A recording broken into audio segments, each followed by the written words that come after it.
کہ ہمارے نبی کریم صلی اللہ علیہ وسلم ان کی شان میں کھلے عام گستاخی کی جا رہی ہے، اور اس سے زیادہ خطرناک بات یہ کہ اس صوبے کے، اس راجیہ کے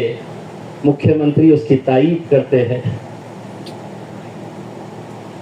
حد یہ ہو گئی ہے کہ آپ کو کھلے عام یہ کہا جا رہا ہے کہ آپ کی مسجدوں میں آپ کو چن چن کر گھس گھس کے آپ کو مارا جائے گا، آپ کو پیٹا جائے گا، اور اس کے باوجود بھی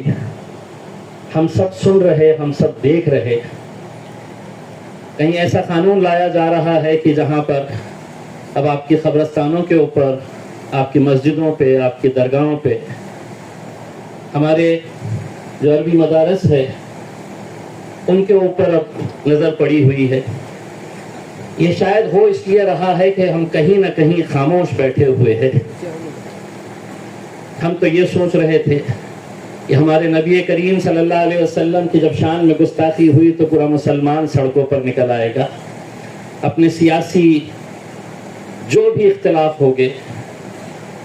ہم کس مسلک سے تعلق رکھتے ہیں یہ کوئی معنی نہیں رکھتا ہے۔ جب آپ کو یہ کھلے عام کہا جا رہا ہے کہ آپ کی مسجدوں میں آپ کو چن چن کر مارا جائے گا،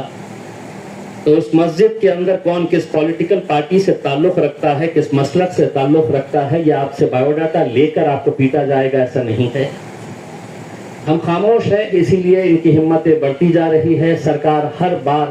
ایک نیا قانون لے کر آتی ہے، نشانے کے اوپر صرف مسلمان۔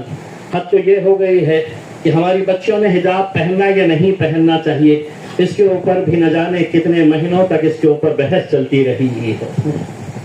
آج ایک ایسا وقت آیا ہے کہ اس ملک کے پورے مسلمانوں کو ایک طاقت بن کر کھڑے رہنے کی ضرورت ہے۔ اپنے ذاتی اختلاف، اپنے سیاسی اختلاف کو بھول کر ہمیں جو لڑائی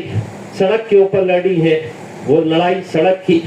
ایک لڑائی پارلیمنٹ کے اندر کی، لیکن بڑے دکھ کے ساتھ، بڑے افسوس کے ساتھ کہنا پڑتا ہے کہ جب وہاں پر پارلیمنٹ کے اندر بولنے کا موقع آتا ہے تو آپ نے دیکھے ہے یہ جب وفد کا بل آیا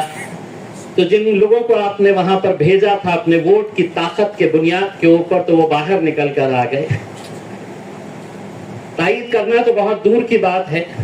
دو شبد مخالفت کے اندر کھڑے ہو کر کہے بھی نہیں، اور خاموشی سے وہاں سے لوک سبھا کے اندر سے کھسک لیے۔ ایسے وقت کے اندر سارے ہندوستان کے مسلمانوں کی نظر اگر کسی ایک شخص کے اوپر ہوتی ہے، اگر سب سے زیادہ امیدیں اگر کسی سے ہوتی ہے، تو مجھے فخر ہے یہ بتاتے ہوئے کہ وہ میرے قائد بیرسٹر اسد الدین اویسی صاحب ہے۔ سرکار کو کہ جب انہیں مجبوراً اسد الدین اویسی صاحب کو جوائنٹ پارلیمنٹری کمیٹی کا ممبر بنانا پڑا، کیونکہ انہیں معلوم ہے کہ اگر وقت کے تعلق سے اگر سب سے زیادہ صحیح طریقے سے کوئی مدعے رکھ سکتے ہیں تو بیرسٹر اسد الدین اویسی صاحب رکھ سکتے ہیں۔ آج پورے دیش بھر میں آج اسد صاحب الگ الگ جگہوں کے اوپر جا کر لوگوں کے اندر ایک بیداری پیدا کرنے کی کوشش کر رہے ہیں۔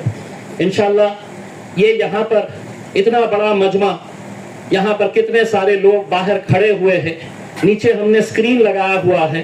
وہاں پر اسکرین کے سامنے بھی بہت ساری کرسیاں لگائی گئی ہیں، وہ بھی پورا بھرا ہوا ہے۔ یہ اس بات کی گواہی دے رہا ہے، آپ لوگوں کی طرف سے حکومت کو ایک پیغام دیا جا رہا ہے کہ بس اب بہت ہو چکا ہے۔ جس بھاشا میں انہیں سمجھانا ہے اس بھاشا میں ہمیں سمجھانے کی ضرورت کا وقت آ چکا ہے، اور ہم